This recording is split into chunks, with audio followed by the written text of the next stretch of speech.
नमस्कार मित्रों, मैं अन्नू त्रिपाठी। कैसे हैं आप लोग?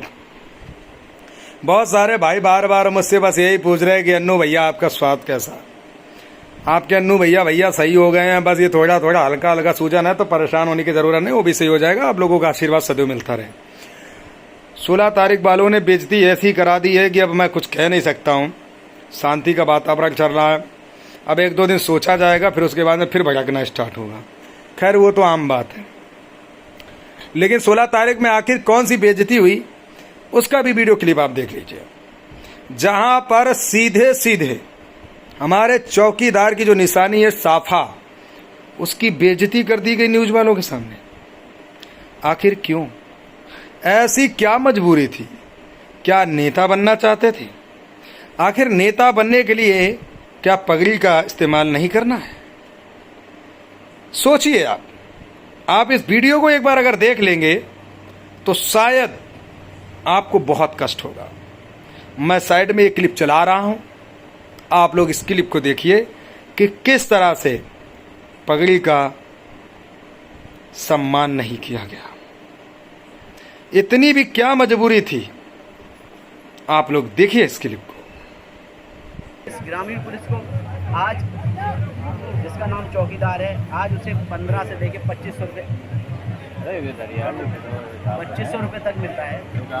यही बात ये है कि इतना बड़ा फर्क कहाँ रहा है? फर्क ये रहा है कि मेन चीज़ जो क्राइम होता है गांव में, जो भी है गतिविधियाँ हैं, हम लोग सूचना देख लिया आप लोगों ने इस क्लिप को।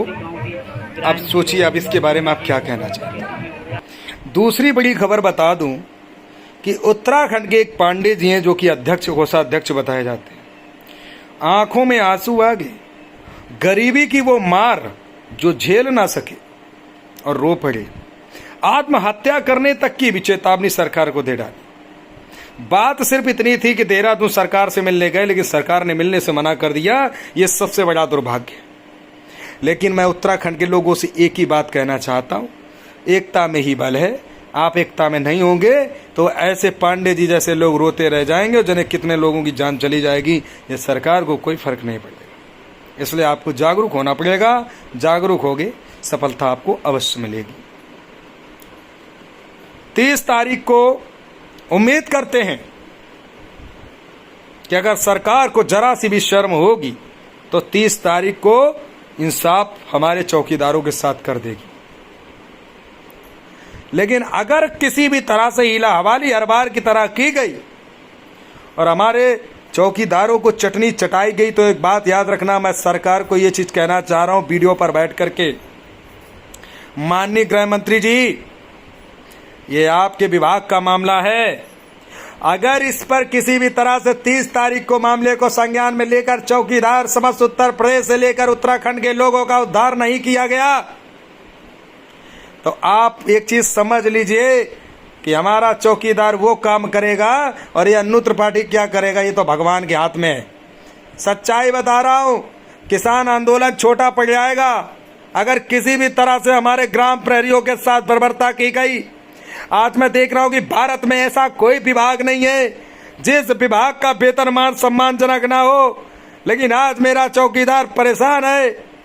ऐसे ऐसे चौकीदार हैं, मेरे पास फोन करते हैं, रिकॉर्डिंग है मेरे पास, रोते हैं, रोते एक सहारा, एक उम्मीद लगाकर अन्नू त्रिपाठी के साथ आए और आप आंख बंद करके बैठे हैं। 14 तारीख का जब आंदोलन हुआ, लोग पायल बिछुआ तक गिरमी रख रख करके अपने अन्नू भाई के आह्वान पर पहुंचे अपने हक अधिकार के लिए। लेकिन सरकार, अगर आपको जरा सी भी लाज शर्म आए तो इन्हें चौकीदारों का 30 तारीख को कर दो उद्धार। मैं आपसे वचन देता हूं कि मेरा चौकीदार सदैव आपका सम्मान करेगा। लेकिन अगर आपने ऐसा नहीं किया तो यकीन मानिए, चाहे उसे चेतावनी समझिए, जो भी समझना है, अगर आपको भी लगता है कि मैंने किसी गरीब विभाग का साथ देकर गुनाह किया है तो चलवा दीजिए मेरे घर बुलडोजर, तोड़वा दीजिए मेरा घर, भिजवा दीजिए मुझे जेल। लेकिन इन गरीब भाइयों का अपना साथ नहीं छोड़ूंगा। इनकी आवाज उठा करके इनको सम्मानजनक वेतन दिलाने का काम करूंगा, चाहे कुछ भी करना पड़े। ये बच्चा चेतावनी समझना या जो भी समझना, बहुत कष्ट होता है इस दिल पे। 1 रुपए नहीं लिया इन कभी आज तक अपने चौकीदार भाइयों से, निःशुल्क सेवा भाव से लगाऊं तो जरा मेरी तरफ तो देख लो। मैं कौन सा दलाली कर रहा हूं, मैं कौन सा पैसा खा रहा हूं जो आप लोग आंख बंद करके बैठे हुए हो। इन चौकीदारों का उद्धार कर दीजिए, बस मेरा इतना ही कहना है। मैं इससे ज्यादा कुछ नहीं कहना चाहता हूं महोदय, क्योंकि बहुत हो गई जिल्लत की जिंदगी, बहुत हो गई परेशानियों की जिंदगी। चौकीदार बेशक हमारा आधा हमारे साथ और आधा इधर उधर बटा हुआ है, वो उसकी अपनी भूल है, आज नहीं तो कल वो वापस आ जाएगा। लेकिन माननीय मैं 70,000 की बात करता हूँ तो 70,000 लोगों के पेट पर लात मत मारी है, क्योंकि बहुत गरीब विभाग है, बहुत परेशान विभाग है। आप इनको परमानेंट करके इनका वेतन वृद्धि अच्छा कर दीजिए, और इससे ज़्यादा मैं आपसे कुछ नहीं कहूँगा। मुझे कोई लालच नहीं है। मैंने देखा वहाँ पे मीडिया वालों ने पूछा, यार नेशनल दस्तक चैनल था, हमारे चौकीदार भाई खड़े थे वहाँ पर, ज़्यादातर हमारे SC कैटेगरी के भाई थे। तो नेशनल दस्तक वाले ने कहा भी कि त्रिपाठी जी हैं ना, वो अचंभे में पड़ गए कि एक ब्राह्मण भाई कैसे इन लोगों का साथ दे रहा। अरे भाइयों, और मैं नेताओं को और न्यूज वाले पत्रकारों को यही कहना चाहता हूँ कि हर ब्राह्मण एक जैसा नहीं होता। मैं ब्राह्मणवाद में हूँ, मैं सबसे पहले मानव हूँ, और मानव बन करके आप लोगों के बीच में आपकी सेवा भाव से लगा हूँ, और आपको जीत दिलाकर मानूंगा। उस दिन समझ लेना कि ये कौन सा ब्राह्मण था। मैं वो चाटुकार ब्राह्मणवाद को बढ़ावा नहीं देता। जो व्यक्ति ब्राह्मणवाद की बात करते मैं उनका सम्मान नहीं करता, क्योंकि मैं सम्मान उसकी करता हूं जो मानवतावादी के लोग होते हैं। मानवता जो फैलाएगा मैं उसके साथ रहूंगा, और जो मानवता को ठोकर मारेगा मैं उसके साथ बिल्कुल भी नहीं रहूंगा। ये मेरा वादा है। किसी भी तरह से, तो किसी भी तरह से किसी के भी कहने पर आप लोग अफवाहों में ना आए। बहुत सारे ऐसे ठेकेदार जातियों के बैठे हैं जो आपको धमकाने लगेंगे, जो आपको कहने लगेंगे कि अनु त्रिपाठी तो ब्राह्मण है, ये है वो है। इस तरीके की लोग घटिया मानसिकता की बात करते हैं, लेकिन जीता जागता सबूत है ब्राह्मणवाद फैलाने वालों का मैंने साथ छोड़ दिया। ये शायद आपको अंदाजा होगा, मैं नाम नहीं लेना चाहूँगा।